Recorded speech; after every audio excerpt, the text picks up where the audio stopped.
Hello, Namaskara, good morning all. Voice ಇಲ್ಲ ಕಣೋ. ನಾನು ಗಂಟೆ ಹೋಗಿರೋದಕ್ಕೂ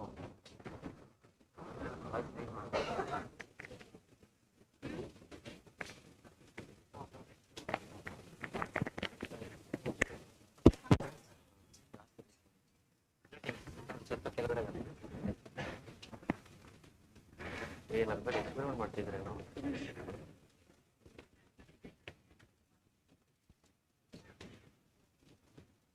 ಈಗ ಮತ್ತೊಮ್ಮೆ ಎಲ್ರಿಗೂ ನಮಸ್ಕಾರ, good morning all. So as you all know, this is APEC orientation session. ಕೈ ಎತ್ತೋ, ಇದೇನು ಕೇಳಿಸ್ತು ಮತ್ತೆ?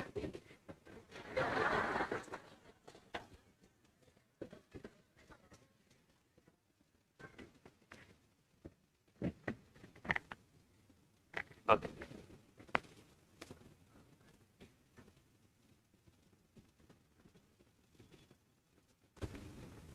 so don't worry, I am not going to teach anything.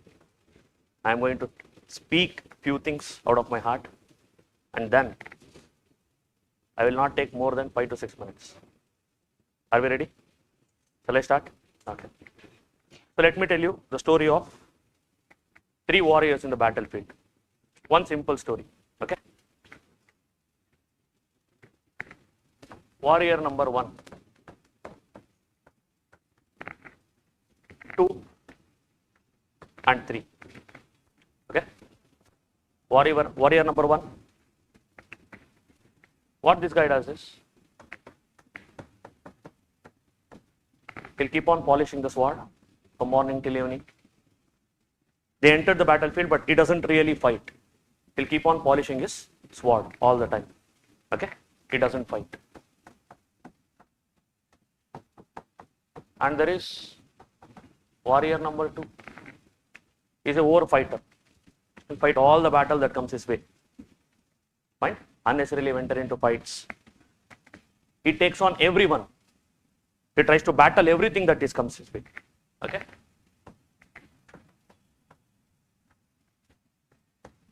And there is warrior number 3. What he does is, he will polish his sword in the morning before the battle, fights only the necessary battles, not the unnecessary ones, and at the end of the day, he will think and he will re-strategize. Okay. So these 3 categories of warriors, as I have told you, who has the better chances of winning the war? Category 3. Okay. Now let us relate it to the aspirant life. The category 1, I would like to call him as the collector. He'll keep on polishing the swords, like he'll keep on collecting the materials, different PDFs, different institutions, notes, different materials, different classes. He will collect everything, but he'll never get the time to revise. He'll never get the right time to solve MCQs or the PYQs. Never practice. So what is the chances of success? Less. So the moral of the story is, you are aiming to be the district collector, not the material collector. Story 1. Story 2. What's the problem here? You should know which battles to fight. Answering all 100 questions never gives you nirvana.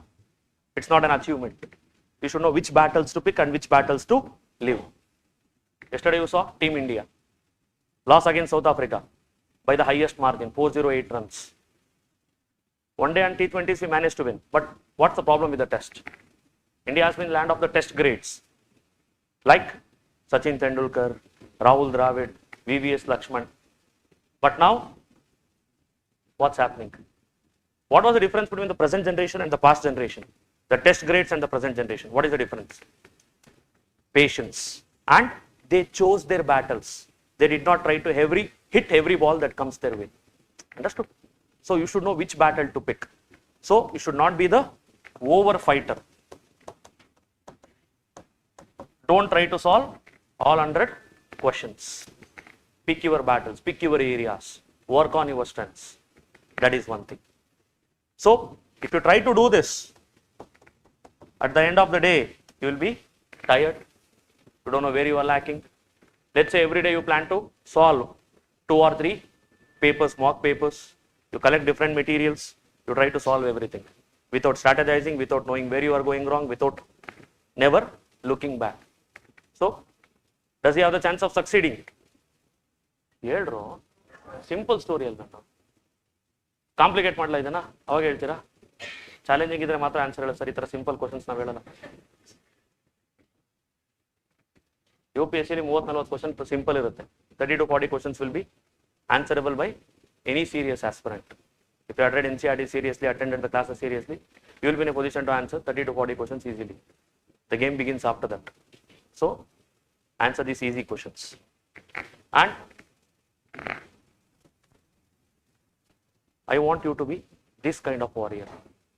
You should know what to read, when to stop reading, when to solve MCQs, when to stop, which questions to pick, which questions to leave. Okay, there is nothing like less in leaving the questions that you don't know. Instead of picking every battle, instead of taking every fight, it was never meant to be. So it is better to leave the things about which you are not sure. So this is a skill. You cannot achieve it in 1 or 2 days. You should know which battle to leave. Dravid, ball leave biಡ್ತಿದ್ರಲ್ಲಪ್ಪ. Never used to play. So you should know which ball to leave. Understood? So this is the kind of warrior you should be, and it happens only with the practice. Understood? So did you understand? Polishing means having the right set of material. Fighting the battle means reading every day. Towards the end of the day, revise, re-strategize, work on your weakness. So this is one thing. And let me tell you one more simple thing. You know about Ekalavya, right? Ekalavya. You know about Arjuna also. Arjuna also. So who is better?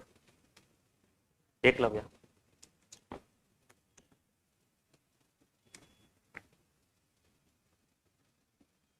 Who survived till the end? Nim prakara, like the one who cleared UPSC and one whose name appeared in the holy PDF is lesser when compared to one who lost the prelims only. So now I'll give you one more chance. Who is the good warrior? Arjuna. What is the difference? What is the difference between them? Arjuna learned from the real Guru, whereas Ekalavya learnt in front of the statue of the Guru. Both possessed great skills. I am not doubting the skills. But they did not know, Arjuna knew which battle to fight, which battle to leave. Ekalavya did not know the difference. So self-study is great. Self-study is great. But self-direction, not appreciated. Understood? So, where did Arjuna get the direction from? The Guru, Dronacharya, who was right in front of him almost all the time. He got it from Dronacharya. But Ekalavya, did he get that opportunity? No, because he learnt it in front of statue. So I will repeat the moral of the story again. Self-study is great, but self-direction is not. Understood? So, having said all these things, the APEC is about giving you the direction, purpose, mentorship, equipping you with the right set of skills that is required to clear the examination. Okay? So these prelims, we just don't want you to participate, we want you to compete. We just don't want you to appear in the exam, we want you to achieve. We just don't want you to study, we want you to strategize and qualify for the mains. So to achieve, to clear this examination, this dicey examination, the tricky examination, you need to have the right strategy, right mindset, right set of preparation. And we aspire to provide all of it through APEC. So, this is the moral of the story. Okay? Category 1, Category 2, Category 3. Decide where you want to be. Arjuna or Ekalavya. Think who you want to be. Understood? So, thank you all. I take your leave. I'll hand over the mic to the legendary Manjunath sir.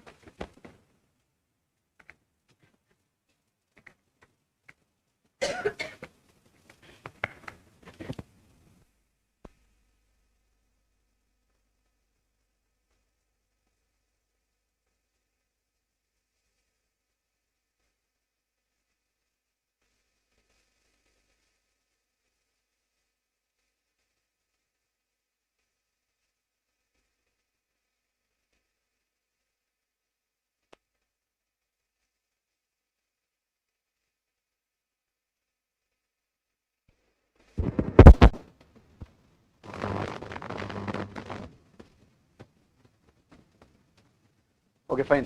Good morning all. So Pradeep sir has broadly briefed about how important it is to strategize your preparation. So what matters more? So because how revision is important, all those things he has classified and he has tried to convey it very in a very simple, in a very clear manner through a lot of kind of stories. But I'll get to a little more specific aspects. Fine. And now let's understand. Let's say for example, if you take prelims as an overall concept, so largely just let's understand the numbers. So on an average, how many people will apply if you look at the numbers? At least let's say, I mean not the exact numbers, but at least let's say around minimum 5 to 6 lakh people will appear. Correct? Not appear, sorry, will apply for the examination. But again, I keep telling normally, please don't keep that numbers in mind. So that will not decide the level of competition. So 5 to 6 lakh is not the number at all. Fine, how many will appear? Let's say for example, some 3 to 4 lakhs may appear. That is also not the serious numbers. Understood? On an average, competition will be between 1 to 1.5 lakh people. Maybe numbers might vary. So only this 1 to 1.5 lakh people will be the actual people who will be competing in the exam. Understood? In the prelims I am telling. So on what basis? Because only those who have given serious preparation for at least minimum 1 year or 1.5 years, only they will be in the competition. Just because you apply for the exam and just because you appear, you are not in the race itself. Understood? In other words, those lot of people are not in the race, so you keep them out. So because normally first thing what we'll feel is that, oh, there is a too much of competition, too many people appear in the exam, so I should be among it. It is not the exact numbers. Please don't get confused. Clear? So maximum is 1 to 1.5 lakh serious candidates. Understood? Yeah. Now within that, what happens on an average? If you take how many vacancies will be there? Around 1000 vacancies. Every year number may vary, plus 50, minus 50, or plus 100, minus 100. You keep that aside. On an average, around 1000 vacancies will be there. Now, if you take the basic, what do you call it, how many people will appear into the mains, means how many people will clear prelims, on an average it is around, let's say around 12.5 to 13, means around I am telling you, how many numbers? Around 13,000 people will be getting the chance to appear into the mains, means those who clear prelims. Understood? Yeah, so now this 13,000 people undoubtedly will be among which, I mean within which one, which category? This 1 to 1.5 lakh category who have given minimum serious preparation for at least 1 to 1.5 years. And so this just to get the bigger picture. Now let us say within this 13,000, if you recall the cutoffs from the last 5 years, and so just to again get an idea, let's assume if you take 24, 25, 23, okay, 25 you don't still have numbers, 22 and 21. Even 2020 you can take. So UPSC cutoff is what? Almost around 88. So 23 was the lowest, I think it is around 75. So 22 is also around 88, 88.76, something like that is there. So this is also around 88. So 2020 I think was around 92. And so this is the cutoffs. So look at it, the last cutoff, 25, we still don't have the exact numbers. Maybe it might be around 90, we still don't know, just guessing. So around 88. So 88, 88, 88. So and then 23 was very tough because if you recall, I mean if you know the, what do you call this, how your prelims has progressed, 23 CSAT paper was very, very difficult. In fact, a lot of people they'll tell you after that. So CSAT 2023 paper was the toughest is what a lot of people tell. Probably that is a major reason why cutoff came down drastically. Plus GS was also difficult, we'll come to that. So that means if you are getting above 90, that means what you have then? You have a very high chance of clearing it in. This is largely which one I am telling? General merit category cutoff. OBC cutoff and then EWS and then SC and then ST varies a little bit, so that you can cross check and then you'll get an idea. But always keep general merit cutoff in mind. So even if you belong to OBC or SC or ST or any other category, please don't keep that cutoff in mind and prepare. Always prepare keeping in mind which cutoff? General merit cutoff itself. Never ever prepare, especially for prelims, considering that I am a OBC category, I have OBC category or SC category. Please don't keep that in mind. You are competing in GM, at least with respect to the prelims aspect. That should be your approach, that should be your mindset. Clear? Okay, so that means, so even with that, what we would tell is, your aim should be to get at least around 100. Or else what will happen? So very high chances, because you might have heard, if in case you gave prelims last time, or you go and ask someone who had given prelims last time, so even those who had scored around 90, 92 also had not cleared. Because 2 to 3 questions every year are becoming kind of controversial. You might have seen answer keys vary. Sometimes even simple questions, UPSC also gives a wrong answers, whatever, that's all, keep it aside. But to be in a safer category, you should get minimum 5 to 10 marks extra compared to the cutoff.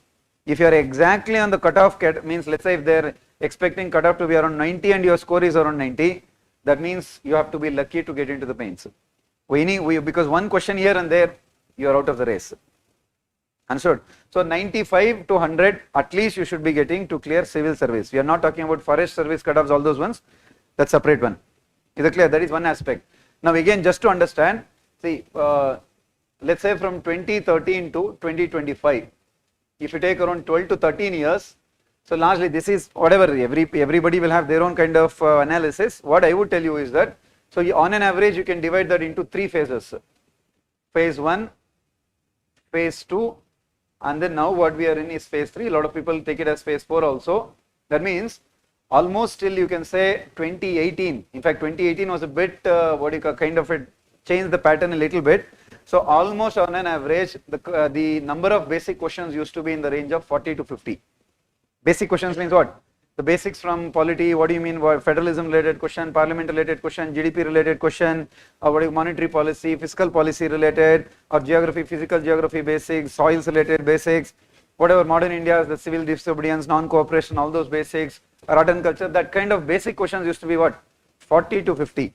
So remember always, even I think Sir has already conveyed, but keep it in mind, if the number of basic questions increases, cutoff increases. So that's why if you go and look at your, for 2013 to 2017, 18 related questions, on an average cutoff used to be around, in fact sometimes more than 100 also. Because what is the reason? Number of basic questions used to be high. But then what happened, especially if you take around COVID time, so you can say around 2019 to 2022, 2023, or let's say around 2022, not the exact one, just to keep it in mind. Number of basic questions, they decreased drastically. And so in fact, a lot of people tell the number of basic questions they brought down to somewhere around 20 to 30. Now automatically you think, if number of basic questions come down, what will come down? Cutoff will also come down, because other questions you have to what then? You have to guess. And the more you guess, 50% may go right, 50% may go wrong, that's all different thing, that will come to that. So number of basic questions comes down means cutoff will come down. Plus if CSAT becomes more difficult, what is it then? Cutoff will come down more so, because even someone who has cleared cutoff of GS, because they have failed in CSAT, automatically those people will go out of the race. And so that is another one. Now if you see around 2013, 2023 to 2025, that's why if you look at the cutoff 23 you leave out, that's a very drastic year again, CSAT. Now number of questions, what a lot of people, even based on analysis, you can say it is somewhere in the range of how much? 30 to 40. You can say 35, some people tell 40, depends. So that's the reason cutoff is around 85 to 90 range. So even this time probably it is around 90. Number of basic questions is around 35 to 40 range. Now 2026, if the same pattern continues and if the cutoff, number of basic questions is around 40, more or less GS cutoff, prelims cutoff will be around 90. If CSAT becomes very difficult, then what is it then? Cutoff will come down by 4, 5, depends how difficult is that.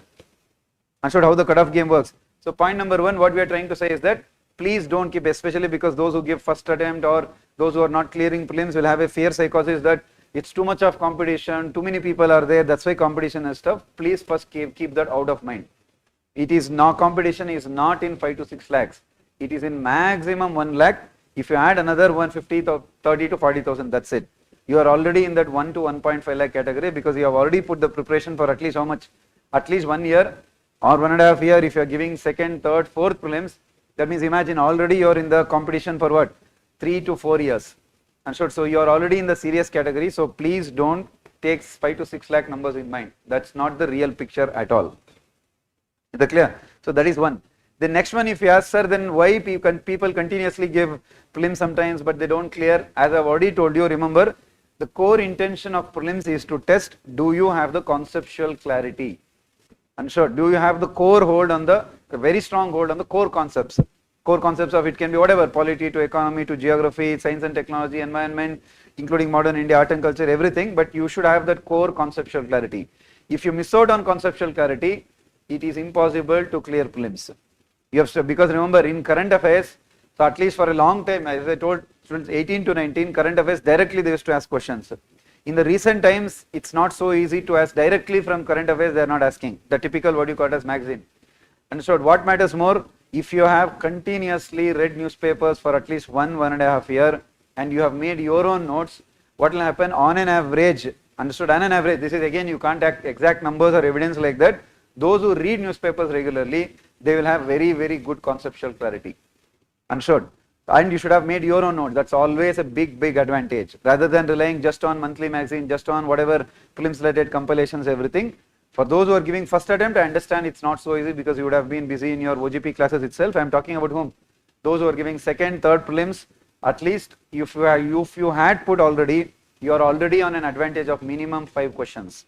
I am not telling you directly from there they may pick questions. Sometimes yes, that's a big advantage. At least then what it will help you? It will help you to eliminate those options and come to answers.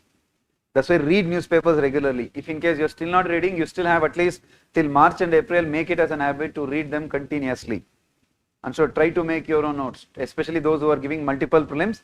So freshers, it's a different category because sometimes you'll be so much occupied in the OGP classes or any foundation classes, you will not get the time. We'll not talk about that. I'm telling you, those who are giving second, third prelims, make it as an habit if in case you still don't have it. You still have time of at least 3 to 4 months. Till April, at least April mid, you can read newspapers. Clear? That is one aspect. Then just another point to keep it in mind. Sir, what about NCRTs? What about reference books? NCRTs are very, very, very important. Please don't neglect them. And so small keywords, remember in some NCRTs at the end they'll give you keywords, their definitions. Sometimes the end of the chapters they'll give you those basic questions. In boxes they'll give you so many ones, especially in geography, art and culture, you might have seen in boxes they'll put some diagrams, some this, that and everything. All those will matter a lot. Conceptual clarity again. Those who have 3C, normally I keep telling this in prelims. One is conceptual clarity, second one is curiosity, third one is clarity, even including conviction. And short, one is concepts aspect, second one is what? Curiosity. Please develop curiosity. And so it's not so easy to develop in 2-3 months, but you should have already have that. Curiosity means what? Remember in prelims they will not ask you directly from materials. It's not that kind of exam. Keep it in mind, UPSC has not given a very, very detailed syllabus for prelims. If you have seen the notification, main syllabus is very, very clear. You might have seen that if in case you have seen GS1 to GS4 including your optional syllabus is very, very detailed. And that's why what happens, normally as a formula we keep telling. That's why in mains what happens, almost around out of 20 questions, at least 12 to 13-14 questions will be from the same old repeated areas. The reason is syllabus is very detailed, they can't go just out of that. In prelims, what is the biggest challenge? Prelims syllabus is not very detailed at all. They have told issues related to Indian polity and governance. What do you mean by that? Issues related to environment, sustainable development. What exactly do you mean by that? Which chapters? Where should I focus? There is no clarity. That's why the biggest disadvantage or challenge is what? Prelims becomes very, very uncertain. They can ask you questions from anywhere they want. Uncertain. So that's the reason whoever has hold on concepts will always have an advantage. That too on an average what as a formula, remember let's say around 40 questions are there in next prelims whenever you give. You should be able to get 90% minimum out of those questions correct. Means what? If 40 questions are there, 36, 37 should go right. That means and assume automatically you have cleared prelims. If out of basic questions you get 25, out of 40 you get 25 correct, 30 correct, you are already on a huge challenge. You have to get whatever the other ones you guessed, their things have to go in your favor and you have to be lucky. If you have read newspapers regularly, you have huge bigger understanding of things, then guesses will go in your favor, you are lucky in that. So you have to depend on luck then.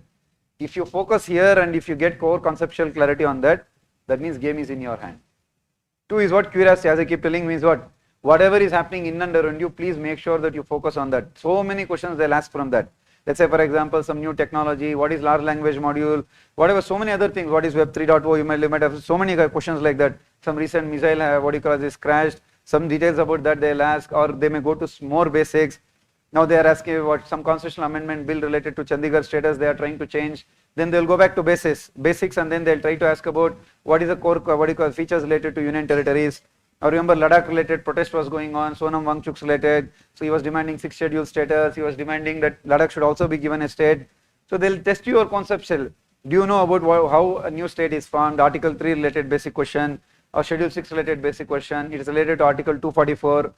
They may either make factual or they may either make conceptual.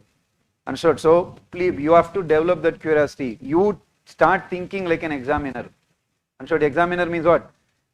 Always, again another core point already we have told, please make sure that you keep your PYQ analysis book always with you.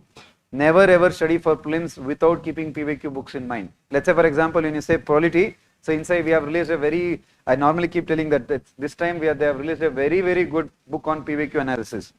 Please buy that. There are so many other publications, but I think this time what we have released, because they have put almost at least 2-3 years of effort into that, so it's very good analysis they have put into that. When you read Parliament chapter, at least 2013 to 2025, minimum I am telling. You go beyond that, it's more than enough. It's more good. Means sir, I'll read from 2000 2005, it's fine. But 2013 to 2025, mandatory, all the PYQs you should have solved. And when you solve PYQs, what do you have to keep doing? Don't just solve, try to understand, analyze. Means what? What kind of question? First is what kind of areas? And so remember, Pradeep sir was trying to say that which areas you have to choose your battles. It means what? Let's say for example, around 15 questions on an average they ask from polity. If you have observed, if you have analyzed, so they'll not ask from all the topics. Now they are changing, that's a bit, we'll come to that. Core chapters are what? Parliament, fundamental rights, preamble, Supreme Court, President. So core chapters are there. Identify those core themes. And so that you will identify only when, if you do your PYQ analysis. Within Parliament chapter, again, you can go to little more depth. They'll ask from speaker, they'll ask from, let's say for example, what you call joint session, they'll ask from budget, they'll ask from committees. Identify those core themes. Go to the more depth. Superficial analysis will not work. Just understand, oh, polity is important, not enough. Geography is important, not enough. Which chapters, within that, which specific topics. And so within that again what? Okay, within that particular one, is he trying to test my conceptual clarity? Is he trying to make it more factual? Factual means understand, are they giving numbers and then they are trying to play? For example, if you have seen in polity, because IT keep touching polity, I will talk about polity aspect. They ask about which one? Part 20 is what? Part 18 is what? Very simple. But a lot of times students might have forgotten which article is what, which schedule is what. Very simple but factual. In economy, in other things it may become more factual. So understand, is it concept, is it fact? Again, are they trying to play the game with the length of the question, or are they trying to confuse me in the options? Remember earlier 1, 2, 3 correct, 2, 3, 4 correct, that was more easy era. Now we are in a more difficult era. 1 correct, 2 correct, or 1 pair correct, 2 pair correct, more difficult.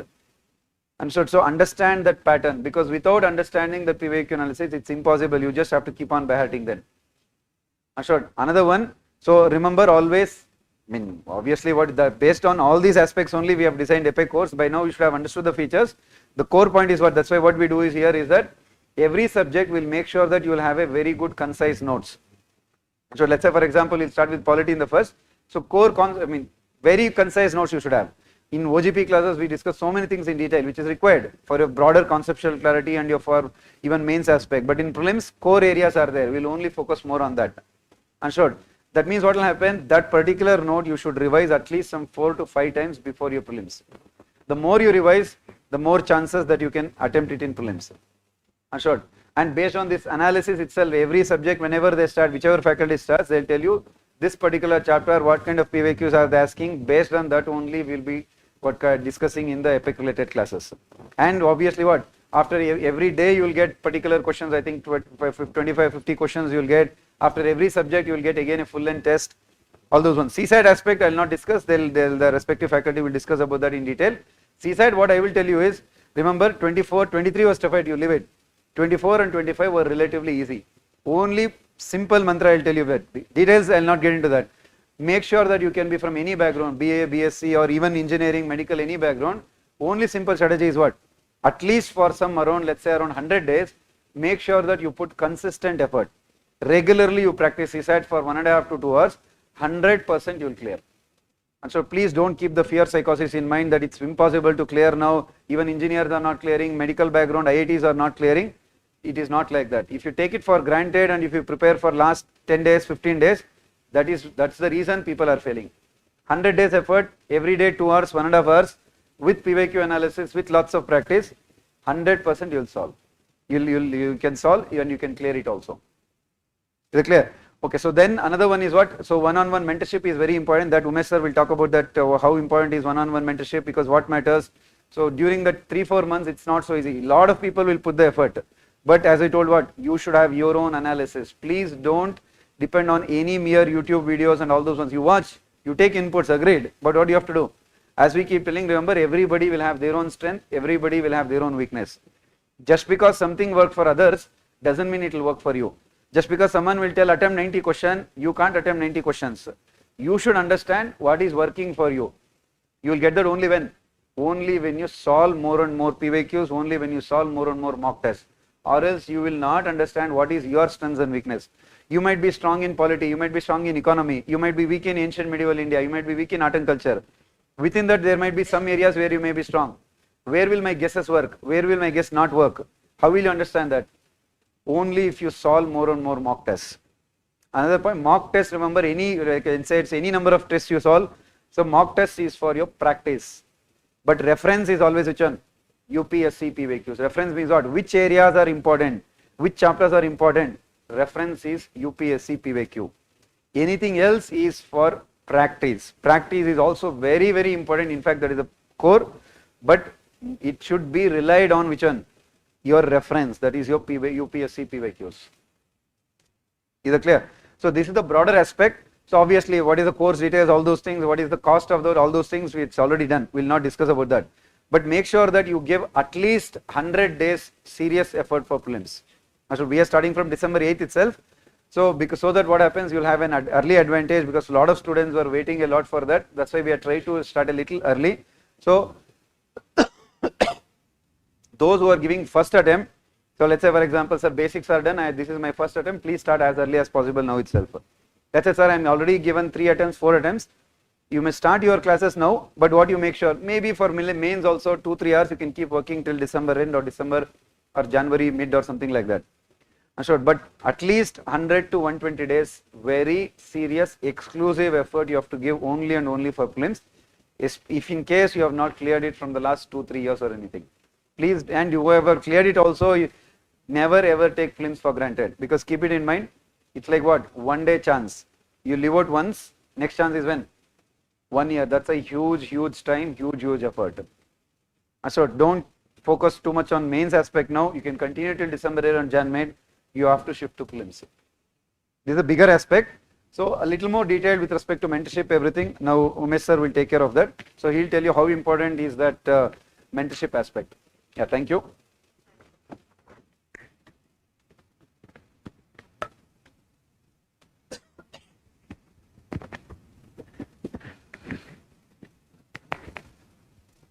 Good morning, all of you.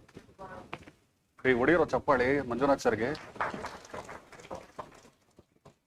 What a Kembi Papa in loyalty there, eh? Odra sir, Sakos. All of you had your breakfast? You don't super joro. If you have not had your breakfast, don't worry, I'm not going to get you one as of now. Listen to me. When we talk about your UPSC examination as such, in my years of experience as a teacher, you're not worried about interview. You think you have the best possible personality, so you're not worried about interview. So that comes later, let it be. In terms of mains, you have some fear, but you can overcome that. That's also not a problem. But what I have seen, our students, these days, they have a lot of fear when it comes to their prelims examination. Because all around them, there will be people who will be saying that prelims is very difficult these days. I think sir spoke about what was the cutoff in 2023, 2024, 2025. Am I right? 2025 ಹೇಳಿದ್ರ ಲೇ ಮತ್ತೆ ಎಲ್ಲದಕ್ಕೂ come back all of you. Howsoever, this is my 2 cents. Prelims is becoming challenging, I do agree. But for people who say that it is impossible, I don't believe in that. Because we have had students, Ashish sir knows them, Aditya sir knows them, we worked with them. They managed to score 120, 130 in their paper 1 as well. They managed to score good number of marks in their CSAT as well. Now, one thing that I've observed with these students who score such high marks, and let me be very frank with you, there are some students who come to UPSC thinking they will be clearing prelims. Maybe after 3 years, as Ashish sir says, 5-year planning. I've seen students, we have worked with them, and they've managed to crack UPSC prelims in their first attempt itself. Some of them have gone ahead and taken a rank in their first attempt. I won't talk about the features part of it, Manjunath sir has spoken. I won't elaborate on the planning part, Ashish sir will talk about that. You know Ashish sir, 6 months are there, every day 8 hours. You know that, right? Don't look at sir, look at me. Come back. Sir is very good with planning aspect of it, so I'll leave that to sir. When I talk about those students who have cracked their pre in their first attempt itself, they had a proper plan. They started quite early as well. Now when you're listening to me, the first day, the orientation class will always be motivating. You will plan in your brain, okay fine, this is what I'm going to do. When I go to the prelims hall, 4 denge. Get my point? 100 days pakka. You must have seen certain movie reviews like that. But what I have seen, people plan, but that is not what the greatest challenge is. That is not where the greatest challenge is. Rather, it is basically in implementation. All of you are following my point. Whatever plan Ashish sir gives you, whatever features that we have planned for APEC, we have done it in such a manner that you get ample amount of time for each and every subject, as Manjunath sir told, to understand the core features. We will be giving you daily practice questions as well, which will have PYQs as well as those possible questions on the famous themes that UPSC likes. We will be integrating it as well. What I'm trying to convey at the end of the day, the orientation that you're receiving as of now, try to maintain consistency in terms of energy. Those students who have managed to crack UPSC exam in their first attempt, the first and the foremost thing that they did was they planned very well and they executed it in a much better manner. All of you are following me? So have a plan. Your Manjunath sir told you about it. Ashish sir will speak about it. So I'm not going to talk more about the planning aspect of it. Start early. Be very good with your basics. Your NCRTs are very important. Your notes that any concerned faculty has given will be based keeping in mind PYQs. So as Pradeep sir told, don't search for materials more and more. Whatever little materials you have, if it has NCRT, if there is class notes and selective standard book reading, along with integrating with your PYQs, more than enough. All of you are following me? Planning is easy, executing it is difficult. We have designed the APEC course in such a way that execution becomes quite easy for you. All of you are following me? You will be made to practice almost on an each and everyday basis. So here, 3 P's. First one is planning. Second one is practice. And the third one is performance. When we talk about APEC, its most interesting as well as characteristic feature is its mentorship. So we will be working with you directly. Faculties, we have great mentors like Suresh sir, Aishwarya madam, Praveen sir. We will all be working with them. You will all be working with them. And we will make sure when you're attending the classes, you might get the conceptual clarity. When you're solving mock questions, you might be doing well, but when you go to the examination hall, for some reason or the other, the output is not coming. Am I right or am I wrong? This is where mentorship comes into picture. So let us say you have enrolled for your APEC program. You will have a mentor assigned to you. You can meet your mentor maybe once in 3 days, maybe once in a week, and have conversation with respect to all the challenges that you're going through. It might be related to your subject. It might be related to how you have to tackle certain option-based questions. Sir was speaking that UPSC is making a change in the options. You're seeing that. Only one pair, only two pair. Going forward, they can ask you some 3-4 statements and they can give you options in a similar way. Statement 3 explains statement 2, but not statement 1, something of this sort. Am I making my point clear? My advice to you, utilize this mentorship facilities to the best possible manner.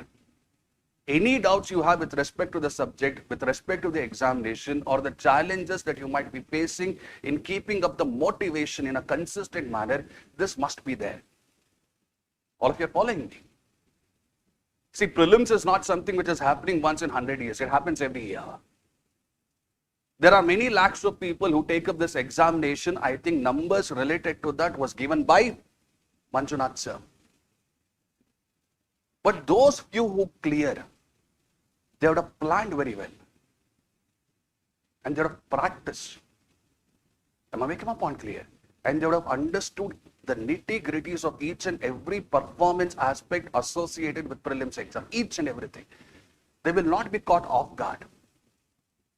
Almost on a day-to-day basis, when me or any other faculties that we have here, when we meet students, they ask us for timetable. Sir, time management. Can you give us a timetable? I don't know about others. When someone asks me this question, I feel a little bit anxious. I'll give them a timetable. 9 out of 10 students, they will be very attentive to this timetable, very consistent to this timetable for the first few weeks. After that, they will be lost. Because in this field, as of now, you have something called as FOMO. What is FOMO? Fear of missing out. Aramagi, you will be sitting in the study center, you will be reading as per what your faculty has told you, as per what your mentor has told you. The guy who's sitting next to you in the study center, he will be doing something different. Just because it is different doesn't mean it is good. Just because it is different doesn't mean you require it. But we have something called as FOMO. So you will change your timetable. You will try to follow that. After a few days, you will change that as well. After this, you will change again. This is how 5-year planning, 10-year planning becomes a reality. Don't be like that. Be in constant touch with your mentors and get your doubts resolved. All of you are following me. The nitty-gritty is so that when you go to the prelims hall, no question of your UPSC is catching you off guard. Nothing should surprise you. Am I making my point clear? We have designed this mentorship in such a way that it will benefit you in every which way possible. Am I making my point clear? Most of the students, they ask us to give us the plan. We do give it. But I'll tell you a story about a student of mine, a student of ours, Insights. He had come with a plan, and it was a very beautiful plan. Deep in my heart, I was thinking, the pessimistic part of me was thinking, okay, this guy has a great plan, but I'm not sure whether he is going to implement it because he has 3 classes on a day-to-day basis. One of the excuses that most of our students tend to use. But he had made his plan in such a way that he consistently implemented it. He practiced as much as possible. He was in constant touch with the mentors, so his performance also improved. First attempt was able to crack pre. He even got a rank. He did not get the service that he wanted, but he got a rank. Second time around, he made the same plan. He practiced in the same way. He performed in the same manner. He got IPS. All of you following the point? He is not someone who is supremely talented. He is someone who has intelligence just like everyone else. But where he differs from others, first one, plan, practice, performance. Don't leave anything to luck. I don't believe in luck. Well, if you're following my point, some of you might believe in luck, that's for you.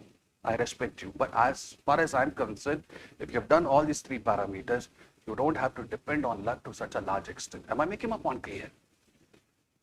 And some of you, when I see the faces, when some of you were making notes, I saw that few of you are our old students for whom foundation is already done. Some of the students for whom foundation is still going on. So we have planned our program in such a way, batch 1 will definitely benefit those students who have passed out. Their foundation is done. Batch 2 we will be planning in such a way that whomsoever are our current students as of now, they also will be able to get the benefits. Batch 2 will start for them. Am I making my point clear? All of you. My only request, the motivation that you have, the seriousness that you have as of now, try to sustain it for the next number of days until your prelims examination. Those who know me, you know very well that I've tried as much as possible to convey this point to you that you can clear in your first attempt, provided your foundations are very strong. So don't have this pessimistic thought that first year I'll just want to pass prelims. Second year I will try to pass mains. Third year we will try to get into the merit list. Don't have this RCB plan. If you do that, 18 years we have to wait. All of you are following me. When you're going to give this examination, might as well do each and everything so well that your name is there in the merit list. You get the service that you want. You get the cadre that you want. Am I making my point clear? All of you. That's about it. I want to see you next time. Next year, during this time, I want to see those of you who are preparing seriously, who will be giving attempt next year. I want to see you preparing for your interview. Just in the morning, I received from a student a message. He was asking about mock interviews. He is already an IRS officer. He was asking few advice related to mock interviews. I want you to be in this situation, in this state. Am I making my point clear? Cracking pre might be difficult, but it's not impossible. Or if you're following me, please don't have that FOMO feeling. Have a plan, stick to your plan, practice in the best possible manner, have a word with your mentors. All of you are following me. Any challenge you have, get it resolved. Any challenge. All of you are following me. So you've met quite a few faculties, quite a few mentors at Insights, so you know the process. Be it this guy who texted in the morning or the IPS fellow that I told you about, we were in constant touch. So we were able to mold them. All of you are following me. Make use of this one-on-one mentorship. Manjunath sir was telling you about all these options, assertion, reasoning. They will give you statement 1, statement 2, statement 3. Well, if you're following the point, they might give you mapping questions. Faculties will be talking to you about all these things. However, if you have, again, persistent problems, this is where mentors can also handhold you, take some more time, spend the time with you, and get your doubts resolved. All of you are following me? अर्थ ಆಗ್ತಿದ್ಯಾ? ये थोड़ा तो voice मानता है यार और जोरा once more ಇನ್ನೂ ಬೇಕಾಗಿದೆ thank you sir all of you following me right so I'm going to give the stage to Ashish sir is going to talk about the plan and how you have to go about it for the next few months. All of you following me, and if you have any doubts you can always contact us at your office, and you all have our Telegram IDs. I'm sorry. So you can send a message over there. All right. Thank you.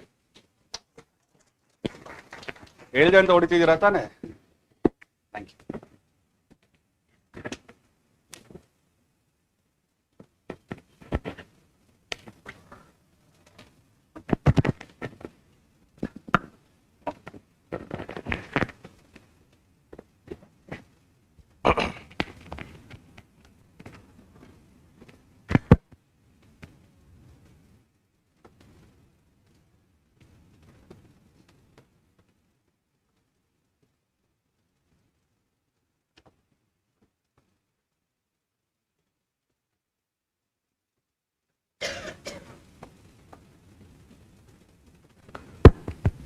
So very good afternoon, everyone.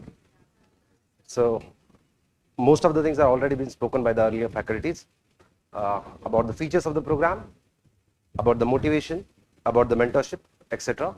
All the faculties, Pradeep sir, Manju sir, and Umesh sir have already spoken. So what I will speak is about the, in general, about the plan and about the time management, right?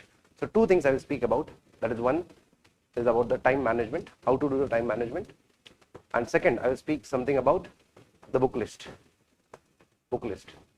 Before I speak about all these two major points, I want to ask you about predictability and unpredictability.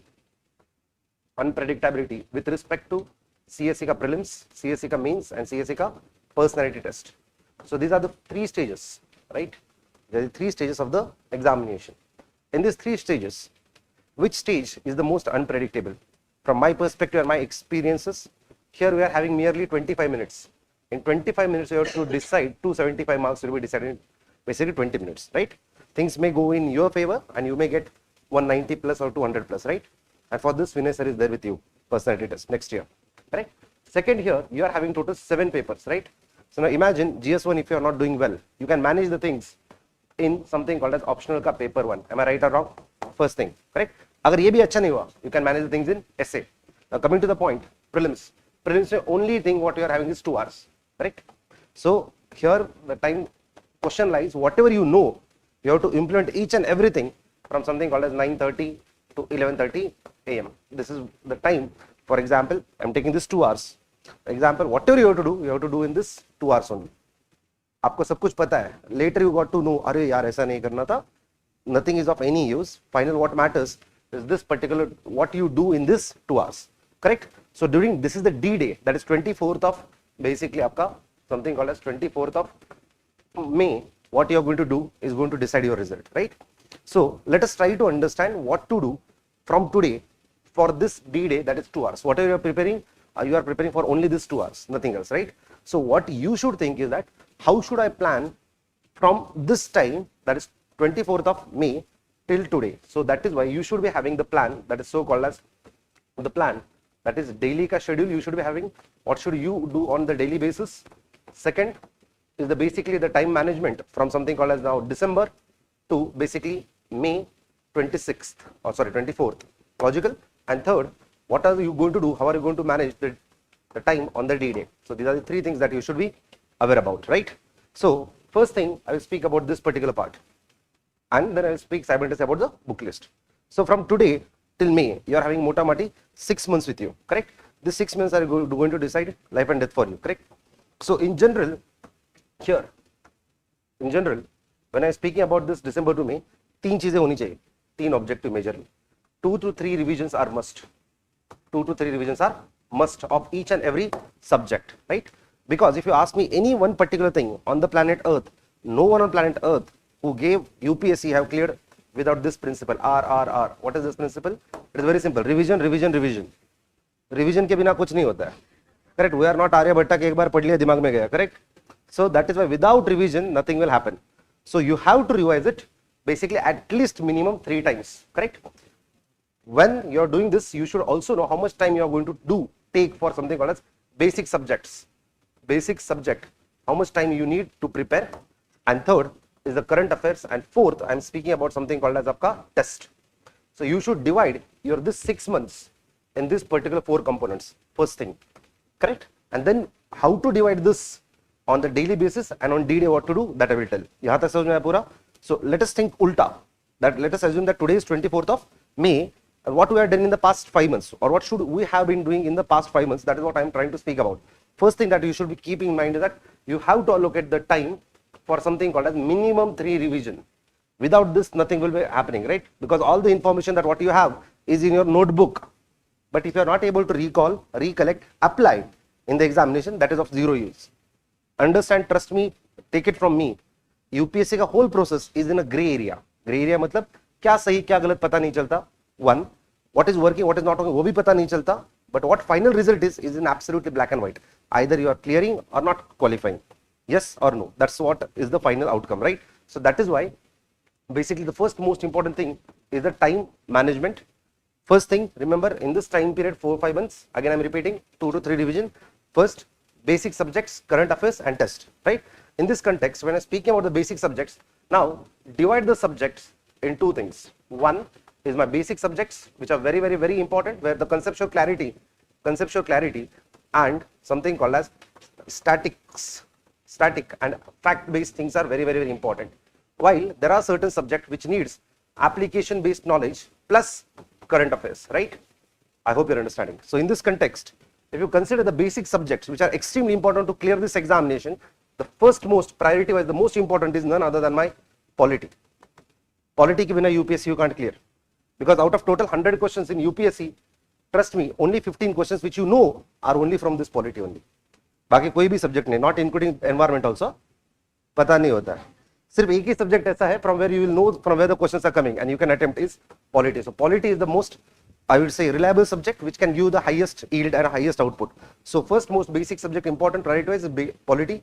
Second you can say is basically geography plus NV, correct? I speak about this mastering this basic subjects over the concepts and the application fact based. Here application is सबसे important is economy. Economy there are 18 questions, an average 18 questions, which needs current affairs ka application also and basics also. So first you divide this. Now depending upon this, make sure that how much time you need. For example, polity. Let us consider polity. Now polity, I am speaking about the subject list. The most important what you are having is Manju sir ka notes, right? So now first see how many pages the notes are and how much time you are going to take, correct? So for example, if there are basically 300 pages notes ka, matlab back to back 150 pages. An average per person can read 10 pages per hour. So आपको sir का revise करने के लगेगा 30 hours, correct? मोटा माटी 30 hours. Logical? 30 to 35 hours. Per day, if you are allocating 5 hours for polity, इसका मतलब Manju sir का notes पढ़ने के लिए आपको लगेगा maximum 6 days. Am I right or wrong? Correct? Second thing what you should do, simultaneously with each topic, you should be seeing something called as PYQs on each and every topic. Example, if you have read Parliament from Manju ka notes, immediately see from Insights ka PYQ, 31 years ka last ka, immediately see questions on the Parliament, solve it. Now, here you will understand on the basis of this PYQ that you will understand basically which subject mein horizontal coverage you need and depth ka coverage you need. For example, in both polity, environment, geography, nowadays you are needing both, not only just superficial. You need understanding of basically the particular topic. For example, let us take any topic about the geography. We are speaking about the isotherms, north to south bending, right? Mapping part, factual part. So there are certain topics which need more horizontal coverage and more depth. For example, if you consider monsoon topic, earlier they used to ask what is the meaning of the monsoon. Seasonal reversal of the winds is monsoon. But now what are they asking? What they have already asked? El Nino Modoki, Indian Ocean Dipole. So they are asking in deeper about that particular topic. So you should also go deeper. So once you read this, simultaneously when you solve the PYQs, you understand from the analysis, you understand basically something called as the depthness of a particular topic. Depend upon that, again you should solve the test. Solve the test. So calculate the time. So मैंने क्या किया यहाँ पे 6 days. For example, reading his notes. For depend upon the PYQs, you need to do something called as reference reading.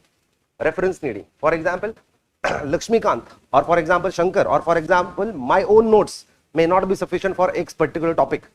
Then for that you have to refer to the current affairs or chat GPT or whatever it is. तो आपको reference use करना ही पड़ेगा standard books का.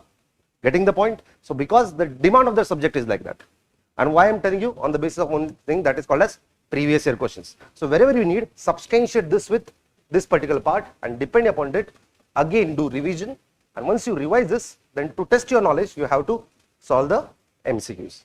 I hope you're understanding. So calculate karo time. So for example, if I was reading polity, तो मुझे लगता 7 to 8 days, minimum 8 days, considering you are giving your first attempt. 8 to 10 days तो लगेगा. Then from my perspective, for me, then second is basically reference के लिए 1-2 दिन लगेगा. Then for revising 1-2 days, तो मतलब 14 days में मुझे लगेगा. So depending upon that, I am going to basically make sure that which time period I am going to give from this time till this time for polity. Correct? पहला reading मेरा इतना time लगेगा, revision के लिए इतना लगेगा, and then I am going to give time for remaining 2 to 3 revisions. I hope you're understanding. So in this way, when you are making your daily schedule, I hope you got it. How to divide this? It depends upon your strength and the weaknesses. So you have to keep these 4 major components, and depend upon these 4 major components, now you have to make your own schedule and plan. For example, you can make the plan as per like this, right? So for example, December 1 to 10, aligning with the classes or whatever it is. So depend upon this, you are going to make the timetable, right? Jan में क्या करोगे, Feb में क्या कर रहे हो, in which time period. Now coming to this, how many daily schedule mein, how many subjects you should read? From my perspective, you should read 2 subjects, right? That is, one is subject 1, subject 2. Subject 1 should be always highest reading subject, major subject. That is, for example, polity, correct? Polity is very high reading subject. So पहला polity पढ़ना चाहिए, लेकिन polity के साथ जो second subject होगा, you can take minor subject. जैसे for example, you can take minor subject, but it is again the importance is increasing for IR, but still I am saying 5 questions आते हैं उसमें से, but polity के 15 questions आते हैं. So if you are giving more time, slightly more time to this, it is fine. The simultaneous when you are doing geography, इसके साथ agree करना. Getting the point? So like this, you have to align the things. If you are doing the modern history, then try to do something called as ancient. So like this, input output wise divide karna topics where you are having a perfect blend of things. And third component you should give for current affairs. I hope you are understanding. So if you are giving 10 hours per day, so 5 hours or 6 hours should be given for these subjects, 4 hours for this subject, and 2 hours for current affairs. Current affairs ke liye you should read, from my perspective, last few years mein PT 365 of Vision Eyes, I am speaking on the mic, irredundant hai, right? Because wahan se questions hi nahi aa rahe, or for that matter anywhere questions hi nahi aa rahe. You have to read the standard books, right? So for this standard books, as I mentioned earlier, you have to allocate the time. So in this daily schedule of the time management, 10 hours per day, try to take basically 5 hours or 6 4 hours and current affairs ka one slot for you. Depend upon that, you should know each subject mein, each subject. I will give an example of the polity. You can take the same example of geography or any other subject. So depend upon this subject ko time kitna lagega for reading the basic notes, for revising, for reference, uska time karo. Depend upon that time, we have to basically ye karna chahiye, align with the classes. That is most effective. I hope you are understanding.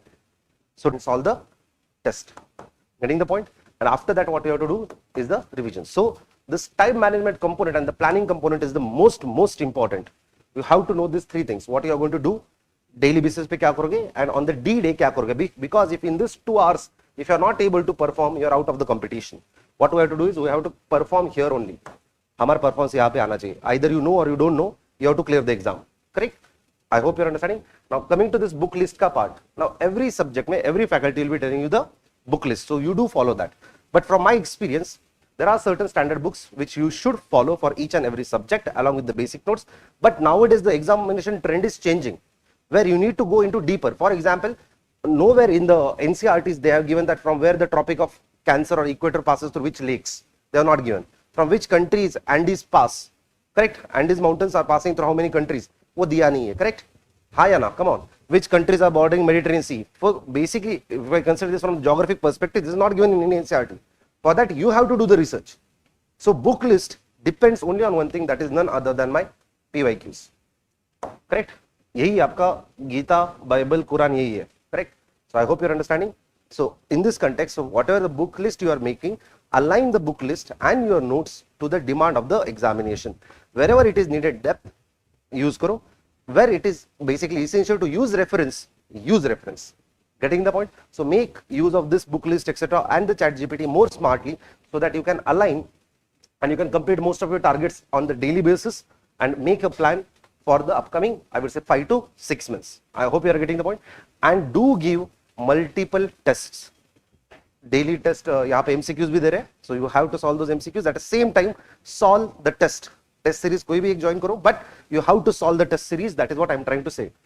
Along with that, but keep in mind, while solving the test series, there should be 3 objectives. Test series का objective ये नहीं होता कि बहुत ज़्यादा number लाना है. Out of 200, if you are getting 160, मतलब छप्पर फाड़ दिया, ऐसा कुछ नहीं है. The objectives of the test series are 3. First, whether you are able to read all the questions, 100 questions in 2 hours. That is what is the first objective. In how much time you are able to complete. You have to complete the first reading, from my experience, within 1 hour maximum. For second and third round, you have to keep the remaining time. Getting the point? So first, whether test series ka first objective is whether are you able to read the paper very comprehensively within that 2 hours. Are you able to complete 3 rounds or 2 rounds, whatever the strategy you are having. I do use 2 round or 3 round strategy. That is why I am telling you this. Each one of you can have your own, but this is what suits me. That is why I am telling you this. 2 hours mein basically pehla objective hai whether I am able to read, complete, do the rounds. Third, whether I am able to recall the basic content. ये मेरा तीसरा objective है. Fourth, whether I am able to apply that content in that MCQ. ये मेरा fourth objective है. So if I am able to do these 4 basically objectives, then it is good. If I am not able to do it, then we need to improve. If you are scoring, trust me, I know this, many students in the last few years in any test series, उसको number मिला था 140 plus. 4 बार से वो PT clear नहीं किया. So मतलब prelims में test series का score is not co-rata or directly equivalent to basically UPSC का output. So why to give test, despite I'm asking you to give the test series, इसका reason ये है to apply your knowledge for revision, to recall the content in that pressure. इसके लिए आपको test series देना ही पड़ेगा. I hope you're understanding. So do solve more MCQs and revise. This is what is the basic mantra for your success towards 2026. Getting the point? So I hope you got an idea about what to do, what not to do. Features के बारे में Manju sir has already spoken about. About the other aspects, about the remaining parts, aspects of the examination, Aditya sir will be speaking. Right? Thank you, guys.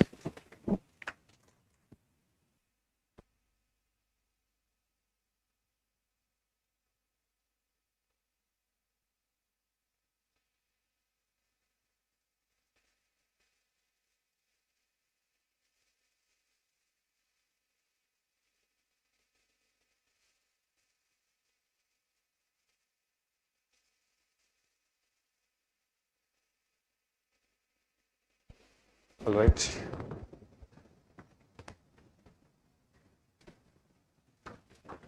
So I'll not talk anything, regarding again course, same thing, right? So now see, I'll talk about few things that generally students are actually facing the issues with respect to. One is basically about tests, right? That means that how do you attend the mock test? Because everybody says you have to do 2 rounds, 3 rounds, 4 rounds, no rounds, right? Right. So whatever that you are supposed to do, first you should know, because many of you have faced this maybe, not in the regular test, but in UPSC exam, whoever has given last year, right? Many a times you will feel that by the time I completed my first round, already it was 1 hour 30 minutes. So I was left for very less time for the second round. Now I want to rush in the things. So because of which basically, they hurriedly attend the question, many easy question also. Once they come back home, they say that it was easy. But due to lack of time or other things, I could not actually, do that and did the silly mistake and things gone wrong. So now keeping that in mind, now how do you do these 2 rounds or 3 rounds per day? That is the most important. So you have to understand, the logic with respect to me, with my experience, right? So I have, cleared a number of attempts with all, this many cutoff, vagera, so that keeping that aside, I used to complete the paper in, let's say, 1 hour 30 to 1 hour 40 minutes. The entire paper. I'm not talking about basically the first round I am talking about. The first round I used to take is around 40 minutes, right? Now that means that what did I do, right? And my scores were actually always high. That was the reason of the time management, not the knowledge behind it. Everybody studies the same book. Now how do you manage that 2 hours is what will make the difference, right? So how do you have support? That you have to try, not here. In the test series only you have to start trying from now on, so that you start getting that art of handling that 2 hours. One day before, if I take a session, you do this, you would have prepared in a complete other way, and in the entire your 1 year preparation, then you go and apply, you will not be able to apply. It has to be improvised in that sense, right? So when I look at the question, the rounding system, why do you need a rounding system in the first place? Why I have to do it in 2 or 3 rounds? What is the reason behind it? So you can do it in 1 round only. Why do you need 2 rounds? Why do people say do in 2 rounds, 3 rounds? What is the basic intake? Rectify the mistake will happen after the exam. Now see, there are 2 kind of question, right? Where you are already confident about. Some question you might not have completely, having the knowledge about. You have a basic idea about it, but you are not, you have to apply the logics. You have to apply your basics. You have to think basically, right? Now, if you are giving equal time for all questions, then you are not in a position to think for that also. You will attend them in hurriedly. So what I will do, I take the questions into 2 categories, right? The first category is, let's say, known topics.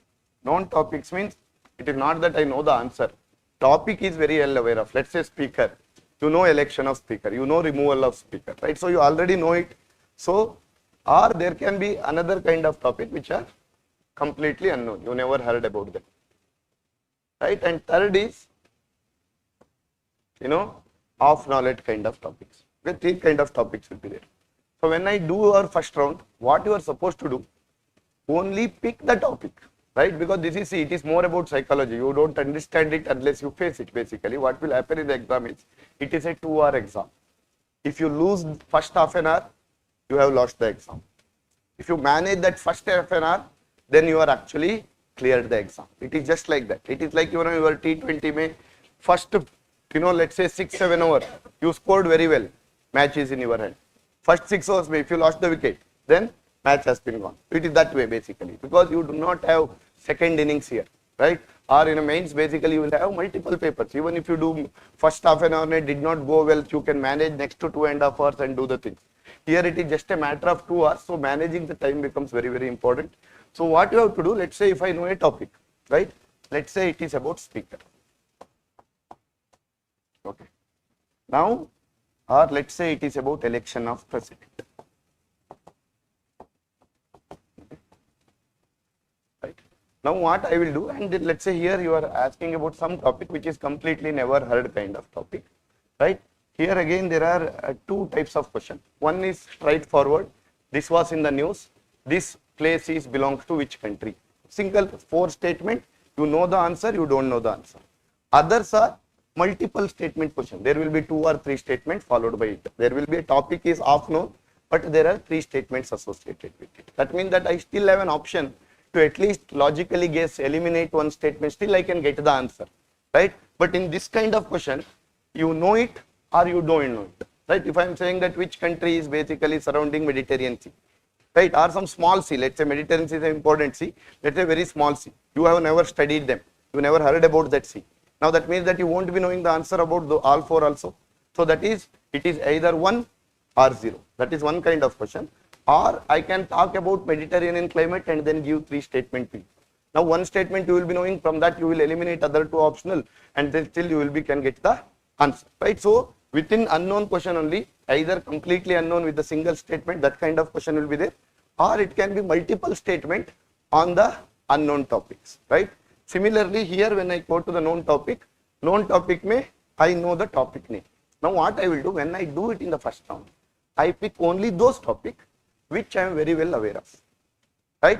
So that means that I take speaker, I have studied from the constitution, I have studied it from, you know, Lakshmikant, Manjuna sir notes, let's say, then I already know the answer. So one, I attend this question, right? Now I go to the election of president. If you have seen election of president, one of the exam, they have told that number, you know, the voting, whatever that, you know, you are having that, the value of the votes of a MP of a Madhya Pradesh is greater than Arunachal Pradesh, or, you know, Pondicherry greater than Meghalaya. This kind of a very specific statement has been given. That means that I know the topic very well, but when I read the question, I don't know anything about it, right? So that means that what will happen in this case, when you are attending this question, let's say you are having 1 to 100 question. First question I see, completely unknown, I never read about it, and they are having multiple statements. I don't touch them. I will go to the second question. There are again multiple statement question. I never heard about the topic. I don't touch them. I don't even read them basically. I just see the topic what it is. I will not read that 3 option also, because when topic itself is not known, why to read that option then think about it in the first round? First round it is very, very simple. Only very well known topics, or within the unknown only straight statement question. 4 option is there. I read it. I don't know the answer. I say that I will never come back also. That is it. It is done with this kind of question. This I can come back. Now what will happen because of this? You are attending those questions where you are well aware of. Maybe 1 or 2 question you kind of this question you may miss, but most of the other questions, since you are very well aware of the topic, you start attending them. That means that let's say there are 40 questions where you know about the topics very well, right? It will be only 40 questions, not more than that. 40, 45 you can say. Now in the first round, how many questions I am actually attending? 40 to 45 questions only. Unlike others, why others are getting actually in the first round time is, they study all 100 questions in the first. When they study all 100 questions in the 1 to 100, here also they study it, then they decided to leave. Again they will go to the next question, they decided to leave. Now think about it psychologically what will happen. Let's say if I leave first 5 questions, read them, and then I decide to leave them. Read them, decide to leave them. Psychologically what will be your impact? You start feeling anxious. First 5 questions itself I don't know. I have studied everything, right? So this will affect you psychologically also, because you are leaving the question. Now what will happen in the sixth question? Still you are unknown about it, but your mind says that too much I am leaving. I have to attend it. Now you take unnecessary risk and you start making the mistake. Now consider this with my technique where what I am doing, I am taking only known topic. That means that the chances are very high that I know the answer. So I will be attending only those topics and I am getting my answer correct. Whenever I am answer get it, let's say first 10 questions, I have taken randomly question, all 10 are correct. That means mind says that already 20 marks is done. It's in your pocket. You are very near to the cutoff. You are not even seeing what it is here because you have not been judgmental here because you have not even read them. Since you have not read them, I am not considering them more difficult. I can still eliminate them when I am reading it. So I don't touch them, I don't read them in the first round so that I am mentally not putting any pressure to myself. How is the paper? I see the polity question first. If you are strong at polity, see the polity question, attend all of them. So within 10 minutes, 12 minutes, 15 minutes, you would have attended 15 questions, already 30 marks is in your pocket. Right? Like that, if I attend 40 questions in 40-45 minutes, right? Now what will happen is I would have got that, let's say 35 questions, 70 marks is already done. So in the 40 minutes, my mindset said, you are already near to cut off. Now it is the time to relax, read the question comfortably, and then take a chance. If I don't know, now I will come to a difficult question. I don't know. I don't care because I need 30 marks. Your mindset how it is working, it's okay. You are still having a long way to go. All I need is 15-20 good questions. I will search for them because in the remaining 60 questions, that is out of 120 marks remaining, all I need is another 20 questions. That's it. Right? So one, I am having enough of time. Second, logically if you think, which kind of question has to be attended first? There are two kind of questions which you need your logical thinking, elimination, that is one kind of question. Where you are purely doing from your knowledge part, you are very strong about it and you are doing it. Which type of question do you need more time? Which kind of question you do more time? Whether where you have to apply logic, do elimination, that needs more time, or you are rightly doing from your knowledge, that needs more time. Which one? Where you are applying logic. Now, if I finish this within 40 minutes, that means that I will still have 1 hour 20 minutes. So I am keeping 80 minutes for, let's say, 45 questions. 15 questions anyways unknown. We are anyways leaving it. For remaining 40-45 questions, I am giving actually 80 minutes. That is 2 minutes for each unknown question. I can think peacefully.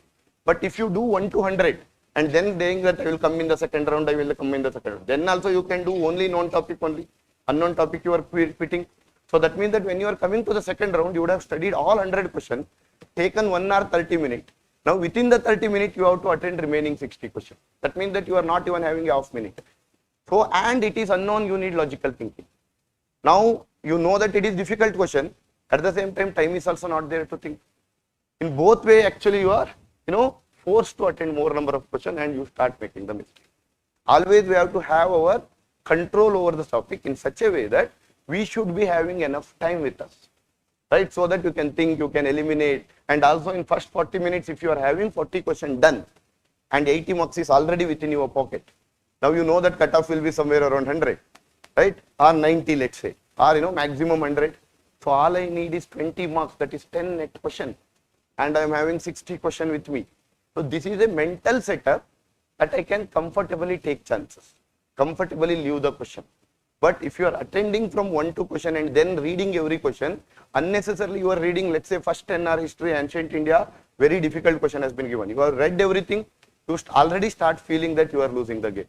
This year I have studied something, classmate they have did something, what they did in the class, nothing is coming here. The same thing will appear here and automatically you will have that mental distance. It is more, the 2 hours is more of a mental game. It is not about your knowledge.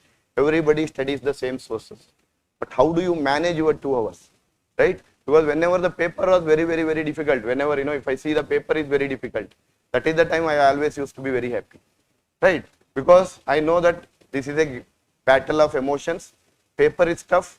80% people, emotionally they feel that this year is gone. Now it is the only 20% of strong mindset people. We think even though paper is difficult, half of them, though they are knowledgeable, with that pressure they will leave the question, they make the mistake. Right? It is easy question, then everybody is doing well. That is more difficult to climb. More the difficult paper, who are mentally strong, he can survive. right? Because he knows the emotions, right? Even after telling this, what is your job is to do this in the test practice. Manage your time well. So if you can, somebody can manage his 2 hours time well, he knows that first half an hour he can control the things, how much extra risk he has to be taken, everything is known by 40 minutes already. So this is the major thing. Otherwise what will happen, you don't feel like leaving the question. I see the question, I feel like attending it. Because first 3 questions you don't know, 4th question you are forcing to attend because you are mentally feeling that how many questions I can leave.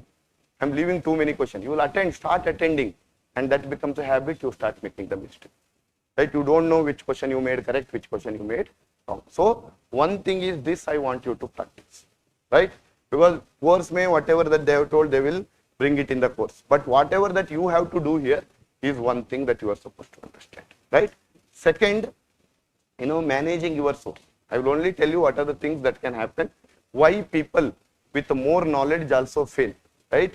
Because many of my friends, with whom I was preparing, in many of the topics they were well known, they were having more knowledge than many others who are not clearing. But these people who are having more knowledge also many a times not clearing. So then it is more of not about knowledge. It is about basically how do you consolidate by the end of your April. Right? Last 1 month, how do I manage that last 1.5 months? Now you have time. I can study multiple sources. I can study class notes. I can study NCERT. I can study Lakshmikant, for example, for polity. That means that let's say if I am studying polity, I may study Indian Constitution at work. I may study political theory, right? So that those 2 are NCERTs. Along with that, I will study Manjunath Sarkar detailed notes. Along with that, I will also study, the Lakshmikant book also. Along with that, I will add extra information from the test series, current affairs. From one topic I am talking about polity. Now you imagine that you are doing this for all the subjects. So Deep Sarkar notes, then 4 to 5 NCERTs, right? Ashish Sarkar notes, then NCERT associated our environment part. Then along with that you are adding one, let's say PMF IAS or Shankar IAS, whatever the one book that you want to add. So basically what you are doing in a way, you are adding too many things. So when you are adding too many things, when you do it, now you have time, you feel that you have studied everything, you feel better compared to others who are studying from 1 or 2 sources. Now, when you go to the real examination, when you are near to the examination, let's say in the month of April, now you realize, you see your table, you have been having many sources. Now, how do you consolidate them? You have underlined in this book also, you have written something in this book also, notes also you have underlined and written something, NCERT also you have underlined and written. So that means that the consolidation part is what most people miss. Because when you have time, your mind says that cover everything. Cover from multiple sources. Right? So at the same time, can I leave NCERT then? I want to only one source, Manjunath sir notes, I will study, I will not study anything. Is it a right strategy? No. You have to study, go through NCERT once. Because if you have seen the questions, many questions about constitutionalism, many questions about liberty, relation between liberty and laws, right? Or the equality, justice kind of question, all these are part of political theory, right? So you have to go through them also. It is not that I can skip NCERT and do the things. Can I skip Lakshmikant? No, again. Some topics need more detailed than what would have been taught in the class, right? So in that sense, basically, multiple sources are necessary. But how do you manage them is the second thing that you have to understand, right? Because if you think that there are students or aspirants who gave their interview, wait for the result, and then they realize that they did not clear or they want to improve their rank, they will prepare in last 1.5 months and write the exam. Can they do multiple sources in the last 1.5 months? Right? How they can easily read in 1.5 months and still giving and clearing comfortably? What is that you are not doing them and they are doing? It is about the intelligence? No. It is about knowing how exactly to be studied, how much exactly to be studied. Right? So that means that your source becomes very, very important. Not everybody studies the same source, but how do you consolidate them is something that is very, very important. Right? In my previous attempts, right, all the attempts I have cleared with more than I have got off, 20 marks more than I have got off, that is not attempt. There was one attempt I did not clear, right? That is 2018 attempt. At that attempt, I decided that I will give only IFOS.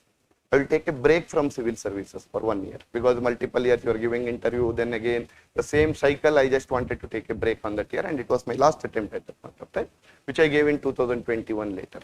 Anyway, so that when I wanted to give only IFOS, in the month of January, I decided that this year I am not giving civil services, I will keep it aside. So since 5 months was there, previously I have to have only 1 month for my prelims, 1.5 months for, because after interview I used to start for prelims. So now here I have almost 5 months. So when you have 5 months and you are preparing only for IFS, I have started adding 4 to 5 current affairs from different institutes. 4 to 5 different institute tests. I wanted to solve 150 tests this time, right? I started adding too many things. Then what happened is, in the examination, when I go there also, I did not do this round. Even if I want to take risk in the exam, I was having fear that, I have not revised properly, is it correct or not? These kind of, self-doubt started coming, and I took lot many risks. Many went wrong. My scores became lesser than the IFO, civil's cutoff. Forget about IFO's cutoff. Civil's cutoff was 98, my score was 90. Before all that, 7 attempts, I was scoring 30, 40 more than civil's cutoff. In that one attempt, where I studied for 5 months, right? Did multiple tests, did multiple current affairs, I lost by 8 marks. Then what is the reason behind it? Is because of the consolidation. When 1 month was there, I know I have a limitation.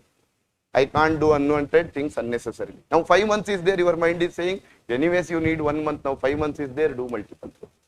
Right, so it is very, very important to consolidate. So for that reason, what I am saying is have always one source for one material. That means that while reading for the first time, you read NCERT, it is good. Whatever, what is first, decide what is your primary source. Let's say for polity, if your Manjunath sir's notes is your primary source. Then read the polity NCERT, see that anything extra that is there in NCERT, which is not there in your, notes, that only you bring it to your notes. You write it within the notes only, 1 or 2 page, write it what are the other things that are there in NCERT. You will take your NCERT and keep it in your shelf. You will never open it again. Because whatever that extra was there, that has already added here. Similarly, when you are reading some Lakshmikant, you are seeing that some 1 or 2 point extra you are getting, bring it back to your notes. First time, you read multiple source, but bring it. But second, third revision may, you are studying only one material, where other part also has been here. In test series, let's say if I have done it wrong in a question like speaker, right? Whatever the wrong, you don't underline in the synopsis of the test series. Open your standard source which you are going to study for the exam. There you go and underline, this was the mistake I have did, I have to be careful.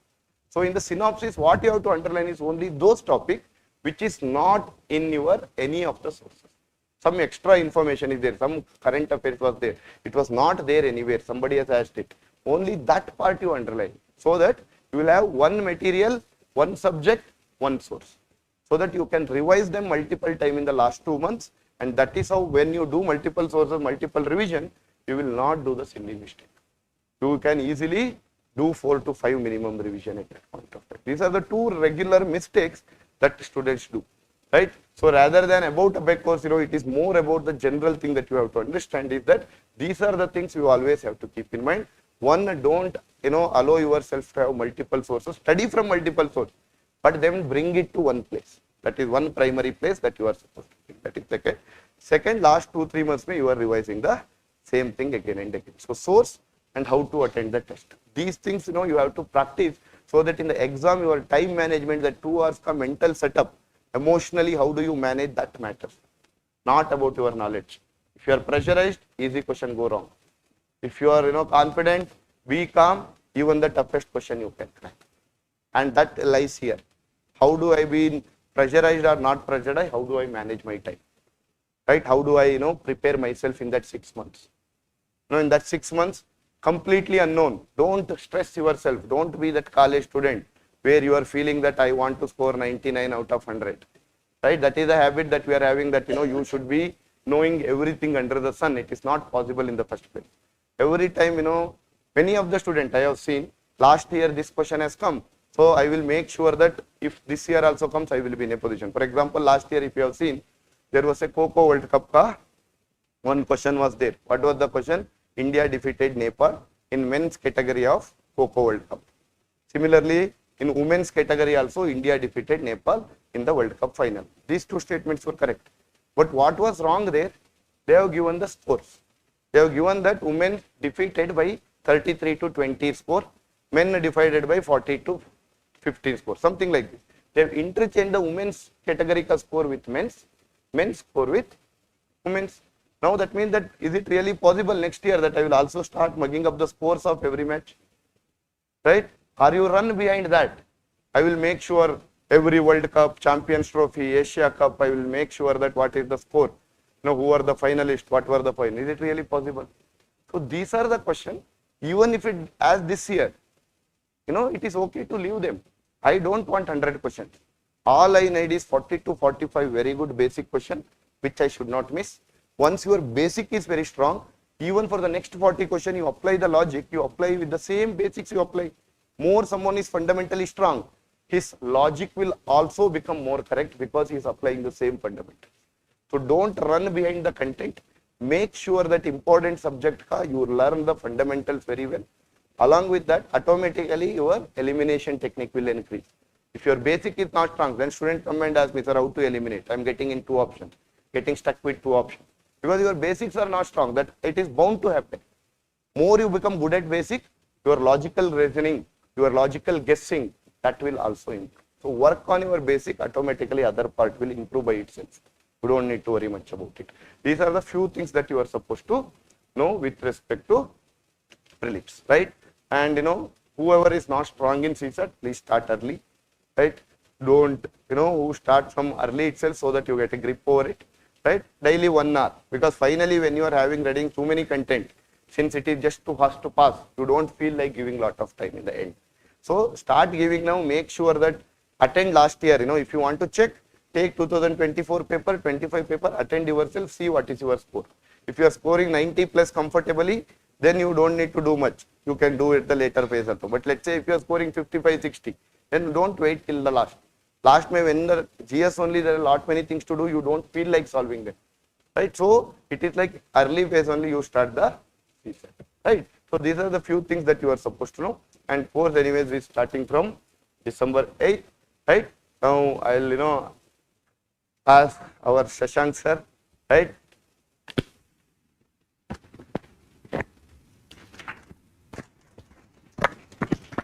Sir ನನ್ನ ಹೆಸರೇ ಮರ್ತೋಗಿದ್ದಾರೆ.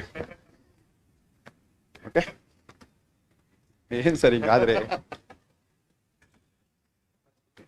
Anyways, I know all of you are tired, almost 2 hours, hungry also, bored also. So I will just try to summarize and simplify what exactly UPSC prelims preparation is about and what you are going to get in APEC. All right. So basically, our main agenda in APEC is to ensure that you walk into the exam hall with confidence. If you don't have confidence, already you are out of the race. Again, as everybody says, first attempt, RCB fans tara devrge. So that should not be the attitude.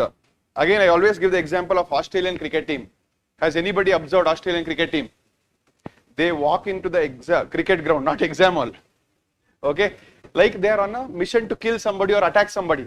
They are so confident. Whereas you observe Indian cricket team, observe madi mindset. Hobekare, out agodre ಏನು ಮಾಡೋದಪ್ಪ? That was the attitude. And this confidence in UPSC preparation will come only if you have strong basic knowledge. Okay. Again, everybody has told you the importance of this, and every subject faculty knows what is to be done or what is not to be done. So the main important thing is basic knowledge along with the theme identification. And as everybody told, multiple revisions are very important. But can I revise polity 5 to 10 times? Can I revise modern history 5 to 10 times? That is the biggest challenge in this exam. So what we are going to do is identify most important themes and revise those themes multiple times. Every subject has such themes. For example, let us take polity. What are the themes that you think are repeatedly asked in polity? Repeatedly. Parliament in the reservation, 4-5 questions for sure. In Parliament also you observe, questions will be asked majorly on Lok Sabha and Rajya Sabha. I'll give you 100% evidence. You go back and see the previous year book. Rajya Sabha exclusive powers. Every alternate year or 3 years once he will ask. Okay? And also, speaker. Bills. ಇರದೇ ಎರಡು important bill, ಮನಿ bill ಅಥವಾ constitution amendment bill ಪಕ್ಕಾ ಕೇಳ್ತಾನೆ. And I want you to have confidence in these topics. This confidence will come only with multiple revisions. Artha aita? Let us go to geography. Again, geography also has a lot of predictable themes. What are the predictable themes in geography? Geography on subject ide gotta? Guarantee? Hey. Climatology. Again, climate ocean indane question barbeku, but adralli ಏನು ಕೇಳ್ತಾ ಇದ್ದಾರೆ? That is very important for me.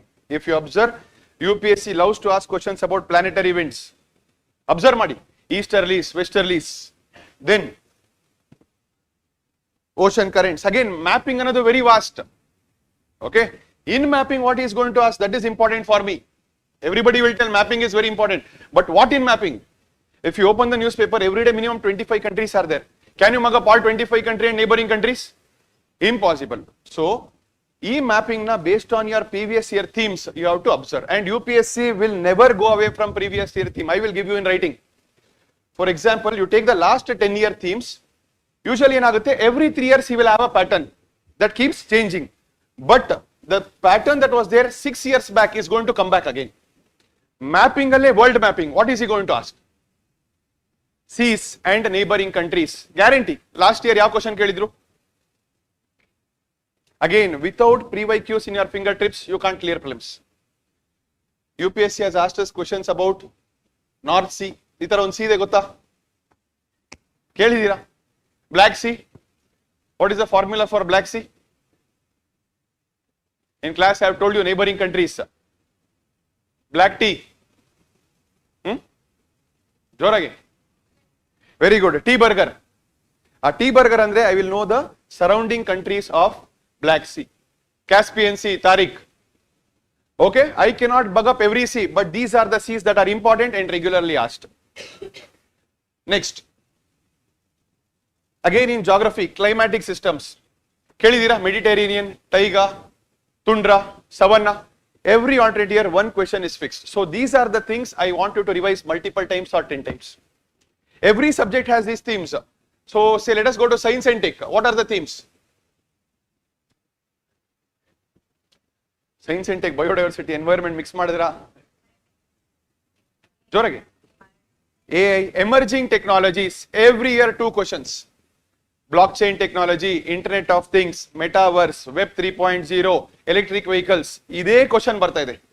Whichever topic is trending in our news, the same topic will be asked by UPSC. Also, I forgot, in Africa, UPSC has a lot of love towards one continent known as Africa. Minimum 3 questions on Africa every year. Go back and check.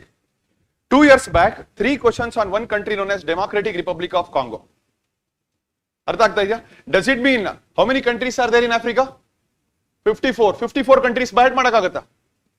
Why did he ask Congo? Congo li civil war nadita ide, internal crisis is happening, and every day you see in the newspaper. In the last 1 month, 2 more countries are very famous in the news. Nigeria kidnapping nadita idya? Who is behind this kidnapping of Nigeria kids? There is a notorious terror group called Boko Haram. Also, Sudan anta one country news alide, correct?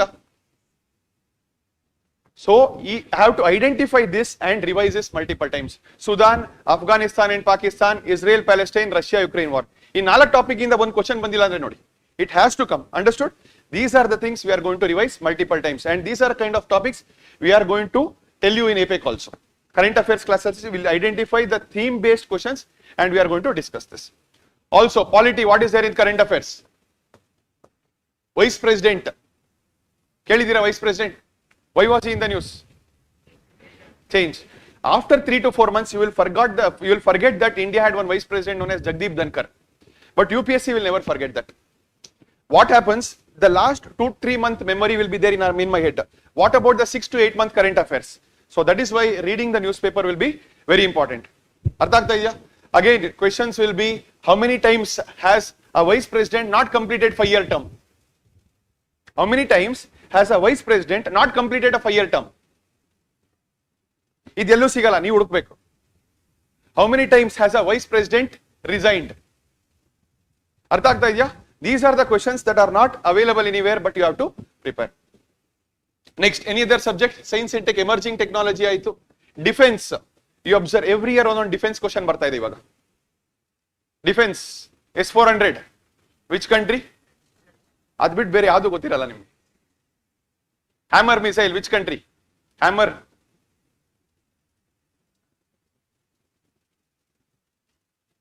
Hammer missile alle ಹೊಡೆದಿದ್ದು ನಾವು ಪಾಕಿಸ್ತಾನ್ಗೆ ಸಿಂಧೂರಲ್ಲಿ.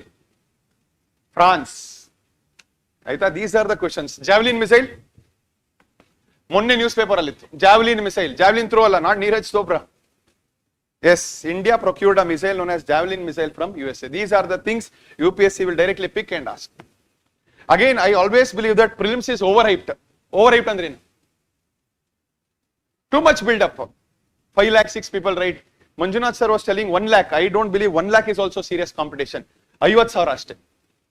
Only 50,000 is the real competition. These are the only people who are going to revise polity, economy, geography 5 times and come to the exam hall. Rest all they will just come to see how UPSC exam is. ಹೆಂಗಿರುತ್ತೆ exam center ನೋಡ್ಕೊಂಡು ಹೋಗಿ ಬರ್ತಾರೆ. ಅರ್ಥ ಆಗ್ತಾ ಇದೆಯಾ? Again the focus here, let us come back. ಈ ತರ topics identify ಮಾಡಿ, if you revise, life becomes very very easy. And I have seen students who have cleared all the steps in the first attempt itself. And for that what do you need? Confidence. For confidence what do you need? Knowledge. Artha aita? Apart from this knowledge, it alone is not going to help you clear the exam. You need one more, something known as skill. Skill andre. Skill. What is skill? Define skill.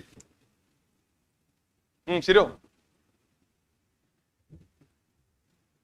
Skill andre. What do you mean by skill? ಗೊತ್ತು sir, ಹೇಳಕ್ಕಾಗಲ್ಲ.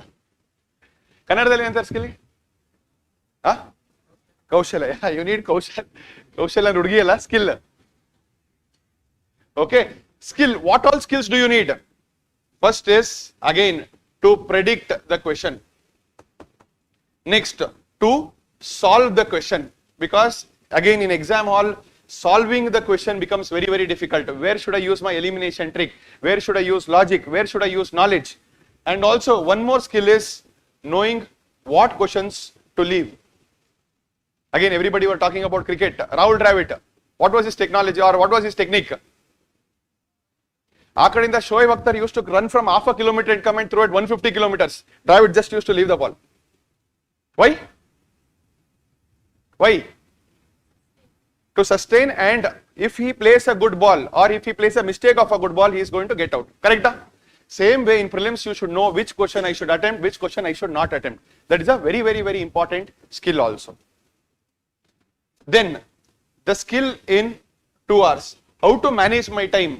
First attempt ali the biggest challenge that students face is not able to manage time. Why? Most of the topics look like new topics for you.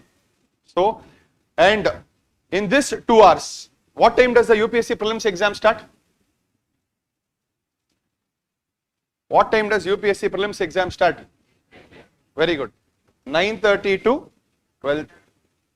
Sorry. ಎದ್ದಿದ್ದೀರಾ check ಮಾಡ್ತಾ ಇದ್ದೀನಿ. 9:30 to 11:30 na? I should be knowing 9:45, 10 o'clock how many questions I should have completed. Andre at least where am I? 10 o'clock where am I? 10:30 where am I? You will be in the exam hall, but in the question paper where you are. Because ನಿಮ್ಗೆ 10:45 ಗೆ realise ಆಗುತ್ತೆ ಬರೀ 40 questions ಮಾಡಿದ್ದೀರಾ. ಆ panic ಏನಾಗುತ್ತೆ? You are already gone. Okay, east will look like west, west will look like north, north will look like south. ಅರ್ಥ ಆಗ್ತಾ ಇದೆಯಾ? ಈ ಸ್ಕಿಲ್ ಇದೆಯಲ್ಲ, management of time, that is very important and the most neglected also. So these are the things that we are going to cover in APEC, and every subject faculty is going to teach about everything or talk about everything, major themes, important things in the news, and how to revise. Artha aita? Meanwhile, every day whenever a class happens, the next day you are going to have a revision test based on the topics covered, so that will help you in revision also. Meanwhile, this solving, so I will be having multiple sessions only on picking up PYQs and how to solve them without any knowledge, because 10 to 20 questions can be solved in UPSC without single piece of knowledge. So application of mind and logic, these are some sessions that we are going to have regularly. Artha aita? So I think you have got a broad idea about APEC. Do you have any questions? Online, I saw a question that will notes be given. So handouts will be given wherever needed and class notes will be dictated wherever needed. It will be a mix of both. Artha aita? Anything else? Any specific doubts you have? Guarantee na? Huh? Around 5 hours of class every day. Huh? Okay. ಹಂಗಾರೆ ನೀವು ನಿಧಾನಕ್ಕೆ join ಆಗಿ, batch 2 start ಆಗುತ್ತಲ್ಲ, ಇದು ಮುಗಿಸ್ಕೊಂಡಲ್ಲಿ ಬನ್ನಿ. Convince ಮಾಡ್ತೀನಿ ಚೆನ್ನಾಗಿ ನಾನು. Okay correct. ಇವಾಗ ಸಿ ನಿಮಗೆ ಪಾಲಿಟಿ ಕ್ಲಾಸ್ ಆಗಿಲ್ಲ ಅಂದ್ರೆ ಬಂದು ಇಲ್ಲಿ ಕೂತ್ಕೊಂಡ್ರೆ ಏನು ಅರ್ಥ ಆಗಲ್ಲ. All right, so complete polity then come back for revision here. Batch 2 early batch 2 APEC batch 2 mid Jan. ಅರ್ಥ ಆಯ್ತಾ? Any doubts?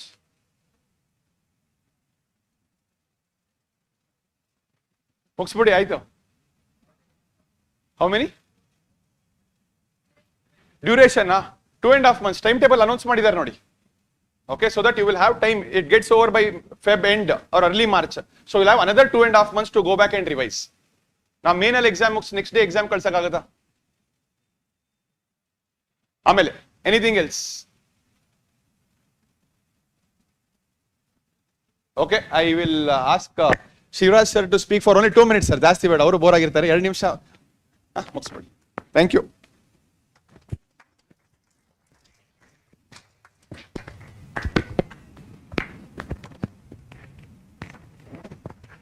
Yes, good afternoon everyone. I hope you are all doing fine. My colleagues have spoken everything. Yes. Okay. All right, I will not take much of your time.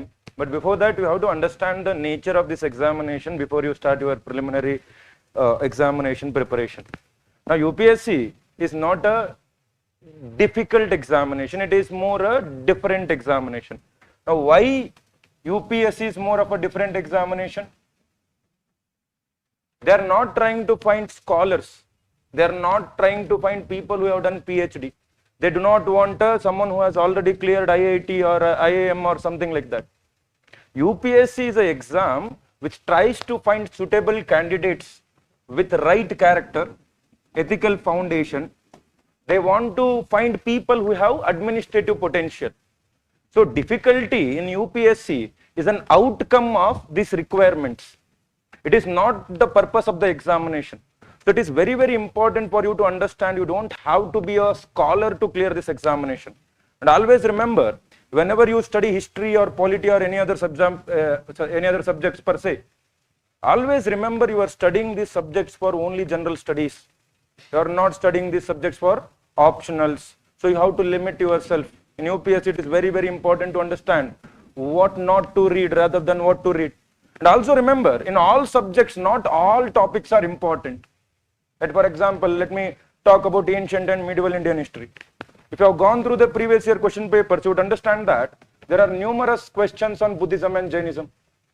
There are a number of questions on literature as well. Now see, fine, if you are reading some minor topic lightly, if you are only reading only important things about Pallavas of Kanchi, I don't have any problems. You cannot expect a question from Pallavas of Kanchi every year. But then there are some topics like Buddhism, Jainism. You need to have profound knowledge of some particular topics, and you will understand that only when you go through previous year question papers. You know, in last 20-25 years, among all the topics of the history, most number of questions are asked from Buddhism and Jainism, from literature. And you don't need, see, the knowledge that is available in your standard reference books, that is not enough to answer the questions of UPSC, especially in such topics. You should have very deep knowledge and profound knowledge. So you have to go through the previous year question papers and understand which topics need that profound knowledge or very depth knowledge. You have to make sure that you are having that sort of knowledge about those topics. Otherwise, if you are reading Buddhism and Jainism from NCERT or literature from NCERT, there is no possibility of answering even a single question of UPSC prelims. So for some topics, you need depth knowledge. For some topic, you need profound knowledge. You should know. In Buddhism, it is not just enough to know about 2 important sects or 3 important sects of Buddhism. You need to know important subsects, their philosophy. They have asked about the subsects of Mahasangikas, who were subsect of a Mahayana school of philosophy. So, in some topics, you need a profound knowledge and also literature. I remember this year, or I think last year, there was a question called as Madhyama Vyayoga. Now, have you ever heard about a term called as Urubhanga, Karnabhara? Now, these all terms seems very difficult to you, and people are scared of terms, as I know. But then you have to remember, UPSC is not a game of memory or by-hearting things. It is a game of recalling things. More you revise, you will recall. If you know, or if you have heard about these terms once at least, you will know that they were written by Bhasa. At least you will be able to eliminate 50% of the options if you have heard about those terms at least one. Right? If you have revised it multiple times, you will have some idea about this term. You know this is a Sanskrit works. This is a Sanskrit play written very early in the classical age of Sanskrit. So if you know these things, if they are asking some particular topics in depth, you need to make sure that you are collecting that material and you are preparing for the UPSC preliminary examination. You cannot use same approach for all topics, and you are not supposed to ignore any topic as such. But then remember, whenever there is a requirement, always prepare for the requirement of the UPSC examination. UPSC is Papa. We need to respect Papa. We have to understand what Papa wants from us. Never criticize UPSC. Whatever UPSC asks, it is your duty, it is your responsibility to make sure that you are preparing for those things. In order to do that, you have to solve many previous year question papers. Not only that, you have to practice as many as tests, and you need proper guidance for that. And in our APEC program, you will get a complete guidance from all our faculties. Even every faculty will be available to you after every class. They will clarify your doubts. If you have any specific doubt on any specific subject, they will clarify your doubts. Apart from that, you will have a dedicated mentorship support from Insights in our program as well. So you will get mentorship. And most important thing about this APEC program is the curated notes you will get. Whatever we will teach in this class or in this program, we have curated those notes for you for only preliminary examination. Those notes may not be useful for mains examination. There is a different way to prepare for preliminary examination, and there is a different way to prepare for mains examination, and there is a different way to prepare for your personality test. So you have to understand this thin line of separation between prelims, mains as well as interview. Right? See, we have taken a lot of your time already, but I hope we will meet again in the classrooms. We will have great fun. Along with fun, we will also make sure that you have a great chance in this year preliminary examination. The end goal of any teacher, any institution is your success, and we will do everything to make sure you are successful, but at the same point of time, you also have to do everything that has been asked in the classroom to do as a homework. So if you give your 100%, we will give our 100%, and together I'm sure we will crack this year's preliminary examination. Let's go. Yes. Anything else? Any doubts you have? Thank you. Thank you. And no doubts? Thank you guys. Thank you for your time. We will meet again soon. Have a great day ahead. Thank you.